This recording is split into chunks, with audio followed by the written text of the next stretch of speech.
Okay. Oh, hey, we're live.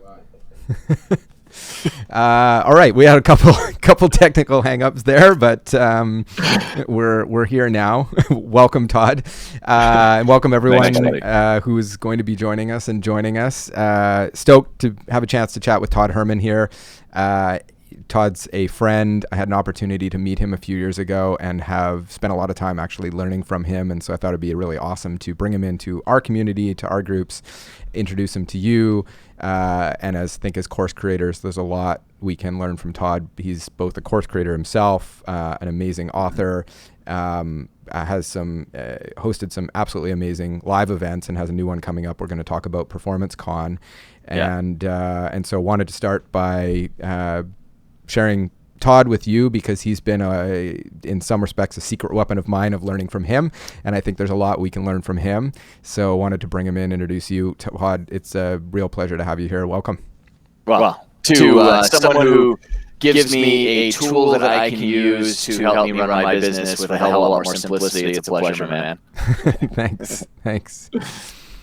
So I did want to say we're going to dive into learning a few things that I've learned from Todd that I think you can apply to your business and also to your business as it relates to courses. But one thing we have coming up is Todd's got PerformanceCon happening in San Diego. That's September 30th to October 2nd. So coming up really soon. I'm going to be there. I'm going to jump up. We'll do a fireside chat on stage and talk about some things. So if you want to come and hang out with me, I'll be there. That would be awesome to get a chance to hang out with some of you and meet in person if we haven't already in San Diego. But the lineup of people who are going to be sharing, and I can honestly say this, I went through the list, and if you check it out it's toddherman.me/alive2019. toddherman.me/live2019. And I think there was, if you actually are going to sign up, there's a Greg Live 19 is the code, I think. We'll share that. I'll share that in the link below and make sure we get that shared in there.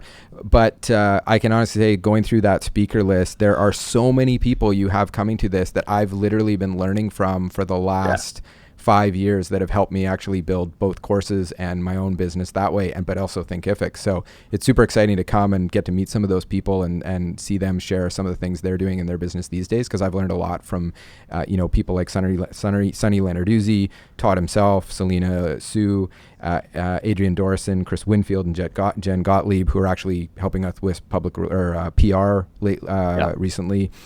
Clinton Senkow, Travinia Barber. The list of people that are showing, Chris Ducker, that I've learned from personally is so cool, because it's like almost for me coming back and kind of reunion of all the people I've been learning from for the last 5-10 years.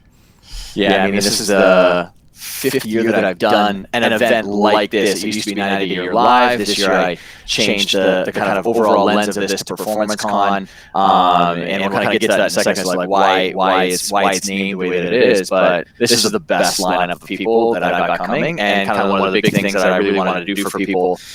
I think especially for like whether it's program creators or people that are putting out, they're the leaders of their own businesses. There's so much noise in the marketplace for how to do what you're supposed to be doing. And a lot of times things are said by people that aren't actually the doers of the work. Right. And so all the people that are there speaking are all practitioners. I'm a huge believer in when you actually want to make change happen on some specific area of your life or your leadership or your business, or implement some new marketing strategy, you want to go to the people who are actually in the weeds, working on it day by day, because they understand that nuance, that tactical side of taking a strategy and getting it implemented. And so everyone that's speaking, that's the one thing that they all have to have in common, is they have to be people who are actually still doing the work and not just someone who's an influencer or a reporter talking about it. So excited about the lineup for sure.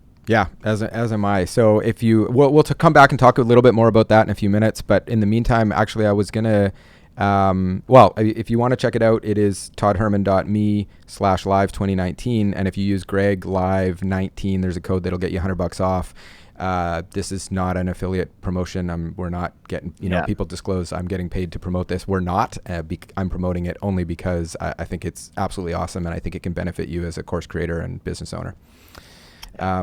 Let's talk a little bit. Also, go back and talk about the Alter Ego Effect, which is a book that Todd created recently that is amazing. And in my own life, I've implemented some alter egos and even just realized that I have some alter egos that I've implemented. So would love to hear your thoughts, both from alter ego, but also as a course creator, how if you're running a digital business, or you're on the internet, or you're creating courses, or you're educating or sharing with people, or just as a business owner, how you can implement that alter ego effect, or how you see that as playing into the game of business. Yeah.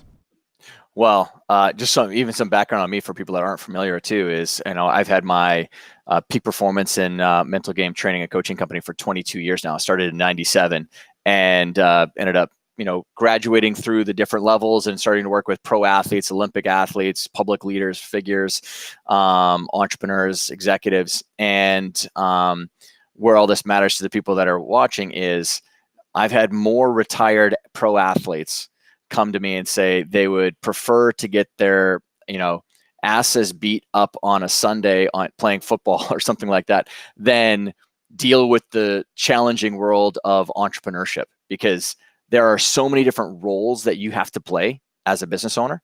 And whereas if you're a quarterback or running back, or you're playing tennis, or you're insert the name of any sort of type of athlete that's out there, there are rules, there's guidelines, there's a field of play. Everything's like you understand what you're doing. Whereas in business, there's so many different ways that you can do things. Plus, we're all wearing so many different hats. We're playing so many different roles. And what it takes to be the chief sales driver of your business, and then what it takes to actually sit down and methodically think through and structure out a course or program, those are two different selves that are showing up there. And so, the utilization of an alter ego, which the whole concept that I'm laying out inside the book, which it's what I'm known for in pro sports, especially, is building out the specific identities to help people go out and win on that specific field of play.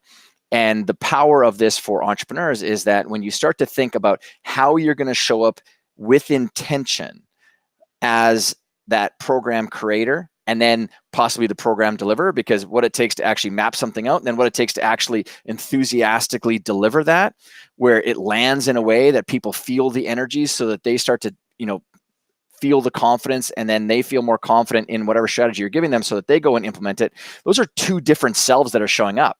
And so one of the kind of core messages that I get to people is, if you only act through one identity, one role in your life, or so you only see yourself as one self, that's going to trap you. I talk about it in chapter 3 of the book. Whereas we as human beings, we have many selves, we have many sides of ourselves. And in entrepreneurship, we've got many roles that we play. And now what I just encourage people to do, and what I've been doing with entrepreneurs, is helping them build out these identities to help them maybe move past their insecurities about selling themselves. Because, I'm sure you found it. There's a lot of amazing people with phenomenal programs or courses or trainings, but they don't see themselves as a salesperson or a promoter or a marketer. And then it stops them from getting their thing out there. Yep. I've personally struggled with that. Yeah. And I mean, but when you take a look at your stuff, you're excited about it. And, in the beginning, before we have lots of team members, we've got people around us to kind of handle some of these other roles for us, we need to move past ourselves, and we have to get ourselves out there. That's what we've signed up for. That's why business is the greatest personal development program that there is on the planet. There's nothing that can transform a human being more than being an entrepreneur, because you're constantly getting yourself out there. You're constantly on the field of play, whether it's the concern and worry about other people judging you, the fact that your quote unquote failures can be public. That's why it's so inspiring to see people that actually launch something. Like that's a huge win in itself. Now, it's how can I get that person to show up in a powerful way to be an advocate for their own stuff. And for me, whether it was an athlete getting them out there so all their capabilities came out of them, or whether it's an entrepreneur that actually embraces the sales side or the marketing side or the promotional side of their business, and they start to show up in a more powerful way that actually transforms their business or transforms their family, that's exciting stuff. And I love crawling in between the 6 inches of people's ears, and I've been doing it for 22 years to help sort of unlock those little performance locks that are inside of people's heads. Yeah, and I love that because I often get asked what's the number one hang up you see with course creators in terms of what's the blocker that's going to prevent them from being successful or more successful. And I'll often start with, you can look at things like technology and marketing and how do I sell more courses, and there's awesome stuff in strategy and tactics there. But the first thing to address is often the mindset and, how do I kind of get over my fears or my get into the right mindset to really deliver, and sometimes even understanding what to do first or what to do next. And I find that's where most people get stuck, either in starting or getting to that next stage. And I know even having 100 plus employees here and scaling rapidly with Thinkific, it's still often the thing that I'll struggle with in business of getting into a new thing or taking it to the next level is that mindset piece. So it is important to understand strategy and tactics, but this mindset piece often comes first. Figure that out, and then all the rest becomes so much easier.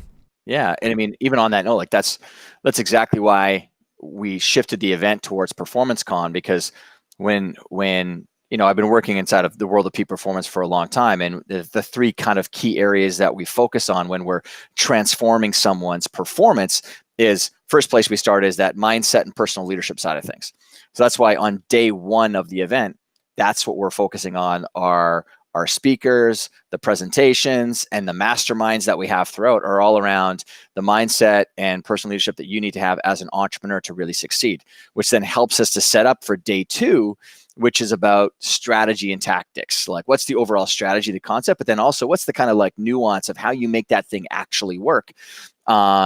And then on day three, we get into systems and execution. So now that you've got, maybe you've kind of screwed your head on right a little bit and you've got a new viewpoint of how you see yourself possibly. In day two, you get a lot of great ideas for maybe some new areas that you can be growing your business and getting some more customers coming in or clients, or, the consistency of like leads and sales. And then on day three, now let's put together a plan of action to help you scale this. And also when you leave, we're going to be walking through in one of the workshops, what is your next 90-day plan? Like, what's your plan of action that when you leave here is going to be what you're going to be working on and focusing over the next 90 days so that you so that you end 2019 in a really powerful way that brings a lot of momentum into 2020. So that format that we have is the thing I'm really excited about, because we have way more room for mastermind with people. So you can actually, like when you and I have our fireside chat about, we're not going to be just talking about the course side of things, but really it's the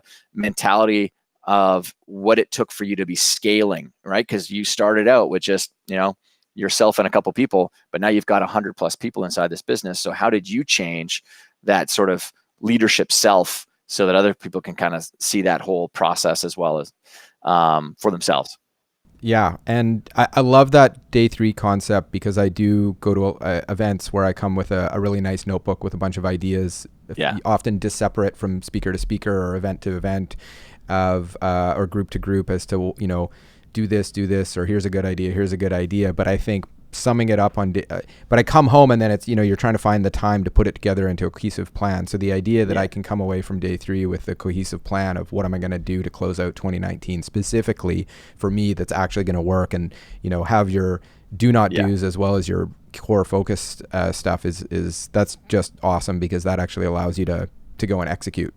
Yeah. Well, I mean, you're going to get a lot of ideas. Like, that's what we want to give people, is just see all the different possibilities.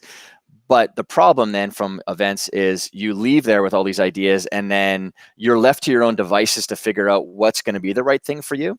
Whereas we found that in an environment like that, where you're around other people and you can kind of bounce some ideas off them, but then you're also, I mean, my 90-day year program, it's a very specific process and system that allows people to get really clear about what's the right thing for you to be working on right now based on your stage of business. And that clarity, once you get that clarity allows you to confidently make a decision on, this is my number one focus area for my business. And then you're able to then show up in your days and your weeks and your months, October, November, December, with so much conviction that you're working on the right thing. I mean, that I know, because we have 38,000 little different pieces of data on the different stages of entrepreneurship. And whether someone's in startup or whether someone's in scale up and in beyond, the number one cause of why people don't show up in a powerful way in their day or their business is because they actually aren't confident that what they're working on right now is the right thing. And so that's what's been powerful about our 90-day year process, and what we're going to be doing on day 3 and having with some of the other speakers is giving people that clarity. That's you're speaking to me here too. Like I'm glad we can share with the audience, but I've literally spent the last few months trying to figure out where I can add the most value, because as we've grown, I've got someone to do this and someone to take over this, and I call it, giving away my Legos, the things I used to work on. And now there's so many different things I can be working on, but I'm finding I've actually become less productive as a CEO over the last year, because there's so many opportunities for things to do. It feels a bit like how I felt in the beginning, first creating my course, is there's so many different things, you get this overwhelm. So I'm actually looking for that. What is the one? I think I'm starting to figure it out and piece it together. What is that one area where I can add the most value? But I couldn't agree more that if you can find that, and it doesn't have to be the same thing for the next 20 years, but that one thing that you can add the most value in right now, as opposed to having a to-do list of 50 things today or this week, is so much more powerful for moving the needle. And that's what I found in our highest growth phases. I've found me and core people in the company have one really big push that they're driving. So I agree totally. You got to figure that out. Well, and it's funny, like whether people are familiar with like my 90-day year system or they're not, it doesn't actually matter. But the funny thing that I see in the marketplace when I've heard people say, oh, like, that have been through, they're like, oh man, it's such a power productivity system. And I'm like, 90-day year isn't actually a productivity system. I mean, for me, productivity is like a commodity. Everyone pretty much knows what they need to do on the productive side of things. Manage your calendar, block and tackle things, plan out your weeks. Like there's nothing new under the sun there.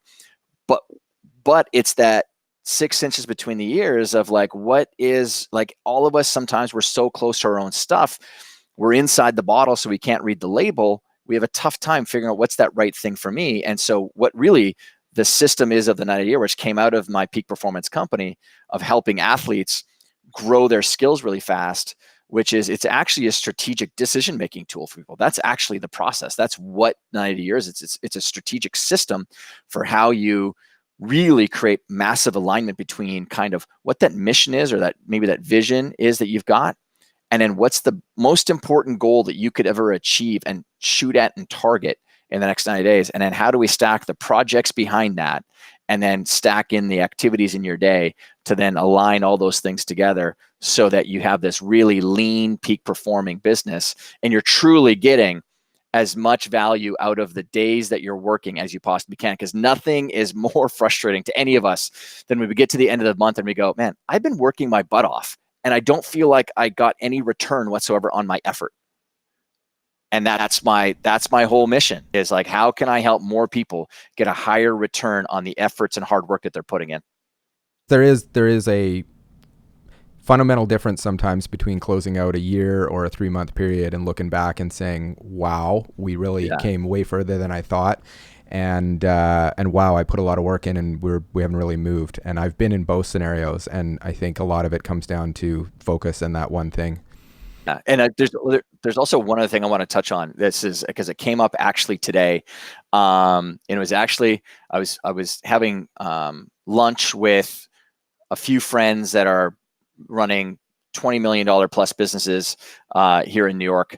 And I was talking to the waiter, and he kind of got the sense that we were entrepreneurs, and then they were all locked in a conversation. And so I was talking to him, and he was talking about something that he wanted to pursue. And he's like, like 2019's, his exact words were, 2019's been a bit of a wash for me. So I'm really focused on, 2020 now being, the year that I'm going to kind of crush it. And I was like, that's 3.5 months away. Like, there's still 3 months is a lot of time. And so what's funny is that isn't an isolated conversation. I have heard that before, where sometimes people get to a certain month in their year where they go, you know what? 2019 was a shit year for me, or whatever it was, or 2018, I'm just going to wait till the next year. And it's like, no, we still have a lot of time left to really create momentum for 2020, but also really get you massive wins in a short amount of time. Awesome. And I did want to, so can you share a little bit more about Ultra for the people who aren't familiar or haven't read the book, which I definitely recommend.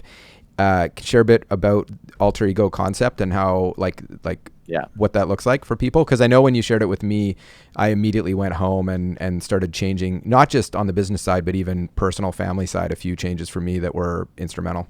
Yeah, sure. So the concept of an alter ego isn't new. Cicero named it in like 44 BC in a letter to a friend, and Cicero is widely known as being the greatest Roman statesman and philosopher to kind of live in those times. And the alter ego means the other I or trusted friend. And so when you think about all the tough stuff that we all have to work towards, especially as entrepreneurs, we're always up against the outer reaches of our comfort zones, where some breakthrough has to be on the other side of typically us moving past insecurities or a narrative about what we think we can or cannot do. And so instead of maybe approaching these things with like tough iron will, like would be maybe propagated in the personal development world for a long time, the alter ego is a natural device that is built inside of our human psyche. We all played with this idea when we were kids, 1 to 7 specifically, when we would play our favorite athlete on the front driveway and pretend to be LeBron James or Wayne Gretzky or insert the name of any other superstar, or when we would stand on the couch to see how far we could jump and we were our favorite superhero. And it's answering that question of what could I do if? What could I do if I was that person? Or what could I do if I had those skills? Or what could I do if I didn't feel like I was this way? And your mind immediately trips into this creative imagination space where it actually can start to play with it. Now, what I've done with the book, and specifically with building out these alter egos, is giving people a really specific process for leveraging the existing ideas and phenomena that already exist inside of all of us. One of them being to up-level our performance and help us move past ourselves. One of them being the idea of enclosed cognition. And I know you and I had talked about this before. Enclosed cognition, for everyone that's listening, is that we as human beings, we attribute story and meaning to the clothing that other people wear or the objects that other people wear, and to the clothing that we wear. And then what happens is we actually, by simply wearing something, we take on the traits and abilities that we think that thing represents.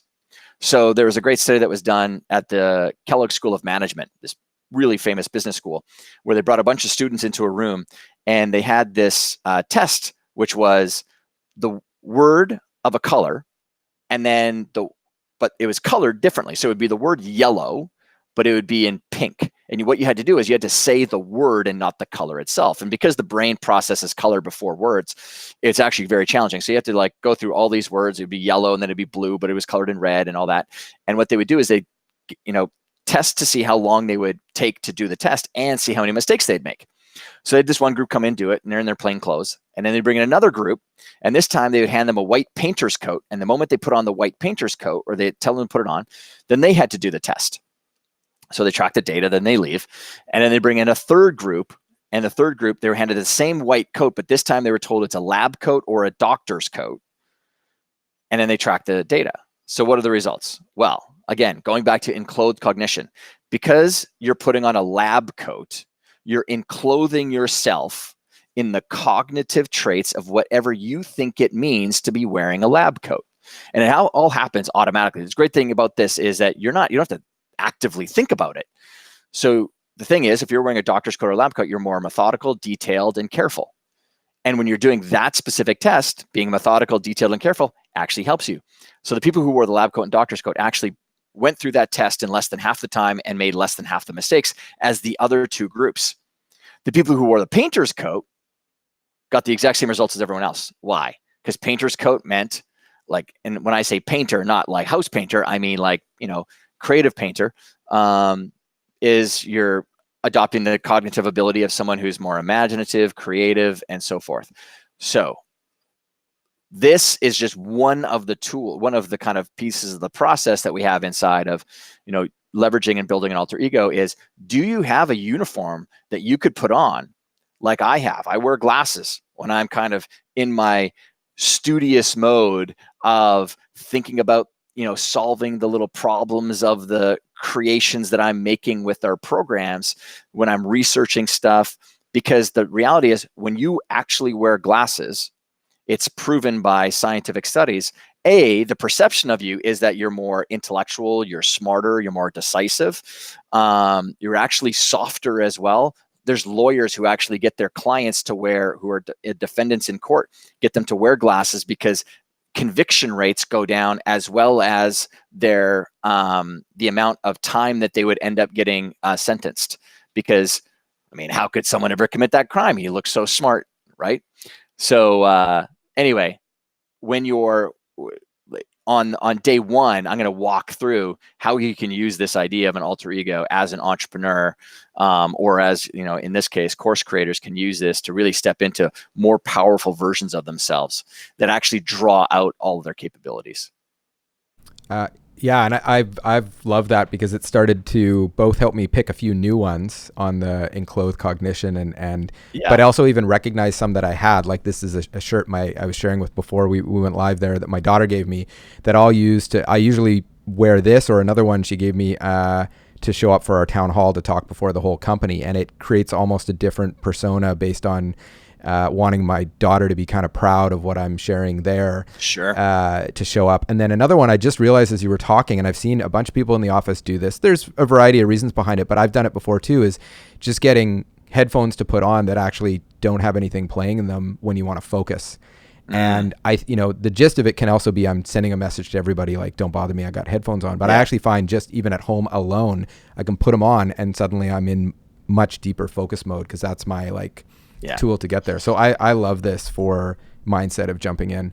Really well, cool. and on that as well, I mean, the big part of the work that we do, and the big positioning part of my sports performance and even my leadership performance company, is that we don't share ideas that are like nice fuzzy ideas that sound like they're cotton candy and very palatable. We back things up with like peer research or science, and that's a good example of, if you're consistently putting on your headphones and then getting into focus mode, putting on headphones and focus mode, putting on headphones and focus mode, you're creating what we would call triggers.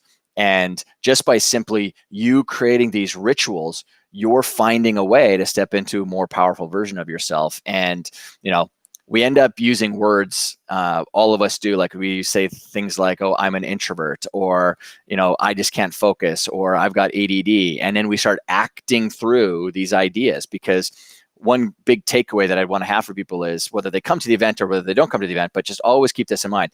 We as human beings will always act through whatever we associate ourselves with. And so if you think the idea of being an entrepreneur is someone who is frenetic, who has just they're always working and hustling on their business, but they don't work and hustle on family, or there's someone who has this chaotic life or something like that, then that's what you're going to be acting through.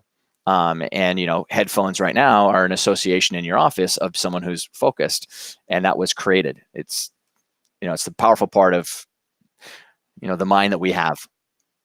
Yeah. And I just every time I talk about this, I think of some of these examples that we've I've applied to personally, or we've applied here as a team. I saw Clinton Senkow's in the audience hanging out, saying hi. Hey, Clinton, I know you're going to be speaking at PerformanceCon, so that's awesome to see you here. Another great Canuck. Yeah. Actually, Todd and I connected. I think first dinner I ever had with you, we were sitting there and realized that we were at the same table because we were both from small towns in Alberta. Yeah. Well, and actually everyone else at the table was also Canadian as well. Yeah. And we were in the States at a great event. That's awesome. I really appreciate you sharing that. I see a couple people sort of mentioning it's cool to see that that even people like us sometimes struggle with some of these. Well, at least me, still deal with some of the overwhelm sometimes and figuring out what the next thing is. And I see Chloe saying I got another Canuck here too. And well, actually, on that, I would want to say is, because this is really important that I want people to understand, is that I did an event. I spoke at the Young Presidents Organization in LA last week. There was 3 billionaires in the room. Everyone in the room either had an 8-figure, 9-figure, or 10-figure business. Okay, so $15 million plus, and the common denominator amongst them was all trying to figure out. They're all battling through some sort of like challenge, or maybe some sort of insecurity around a decision or a challenge that they're faced with. But here's the difference between how they were going about solving that and how a lot of people, especially in the online space, and you know this as well, Greg, is that they were in the room with other human beings who, with, the pulling out of the phone, could make a quick little connection for someone to help solve that challenge or problem.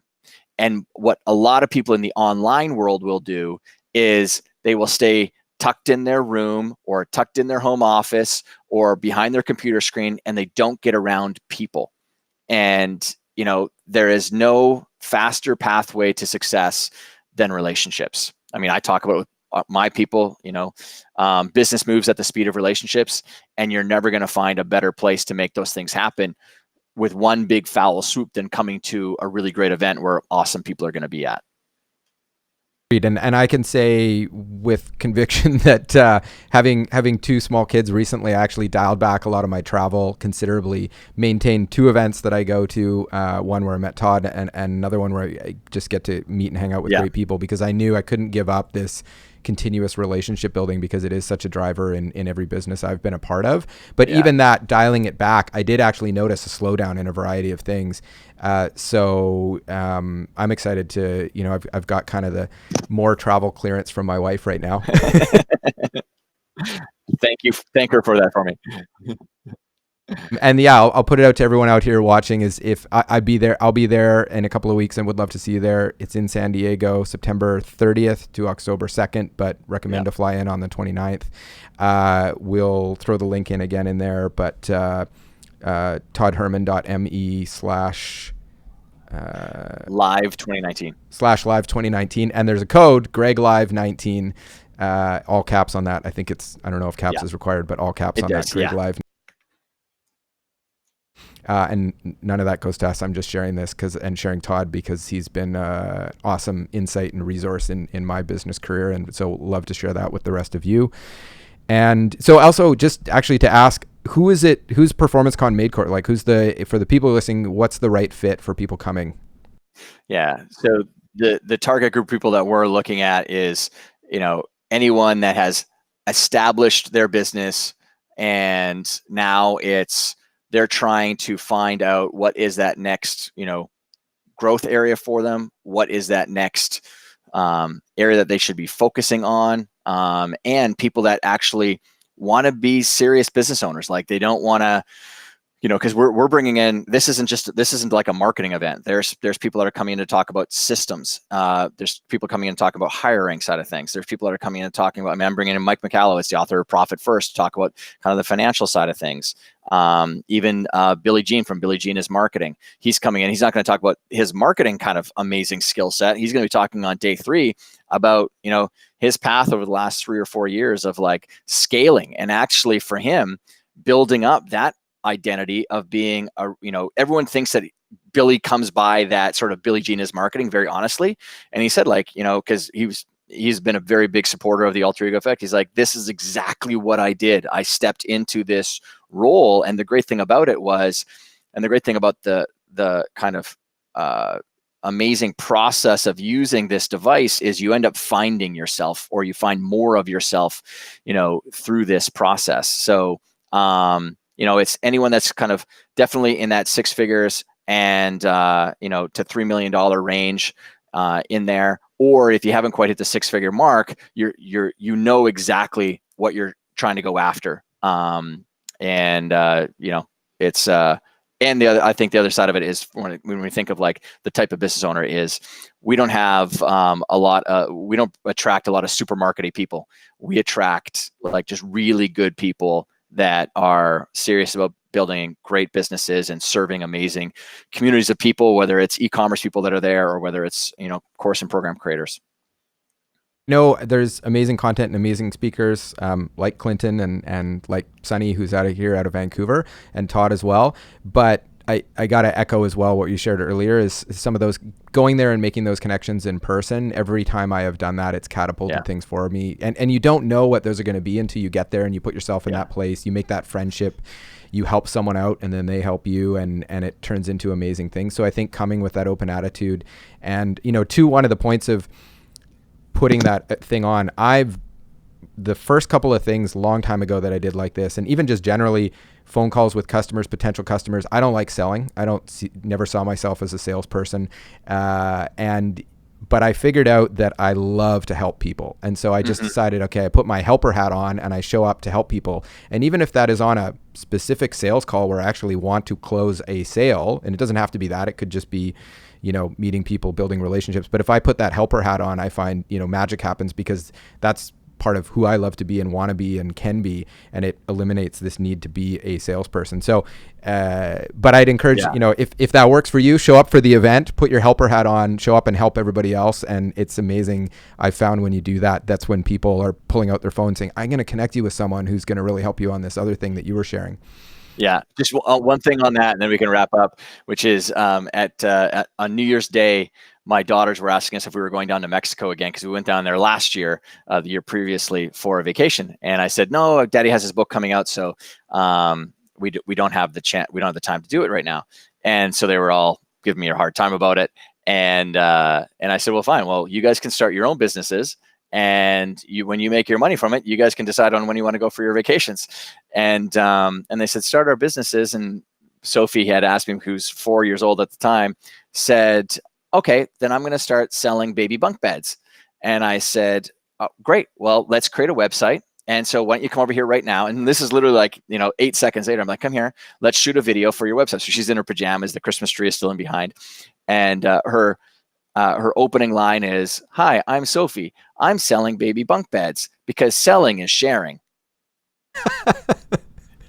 And I share that with people because I think it's a really beautiful way to look at it, because that's exactly what selling is. Selling is sharing something that if you've put your work into it and it's good as well, it's sharing, and it's giving people the other opportunity now to either embrace it, maybe say in the future, or not now, but that's all it is. It's just sharing. That's great. That's that sums it up well in terms of that viewpoint on selling. Yeah. Close to how I've always looked at, even just with Thinkific, is like helping people to achieve their dreams through course creation is why I love doing this stuff. Awesome. I'm super excited to be there, Todd. San Diego in a couple of weeks. 11 days now? 10 days? Yeah. So September 30th to October 2nd, toddherman.me/live 2019. Did I get that right that time? Yes. Okay, cool. And that's in there. And then Greg Live 19, if you want to save $100 on that. I'll be there and love to meet up with you there. And then we can connect and talk about your courses, and as well as tons of other awesome people. And I do know, in terms of who's coming, there's a lot of authors, content creators, course creators, bloggers, podcasters. Yeah. So it's such a perfect audience of people who have even audiences that you can connect up with and partner on and share, your things to their audience and theirs to yours, and vice versa. So it's a wonderful place to make those partnerships, but also learn about how to take your business forward from other people who are doing the same thing. So stoked to be there, and stoked for some of the people in the audience here to come and join us. Yeah, hopefully they will. And I hope thanks for letting everyone know about it too, buddy. God, I appreciate it. And thanks for sharing. Okay. Ciao.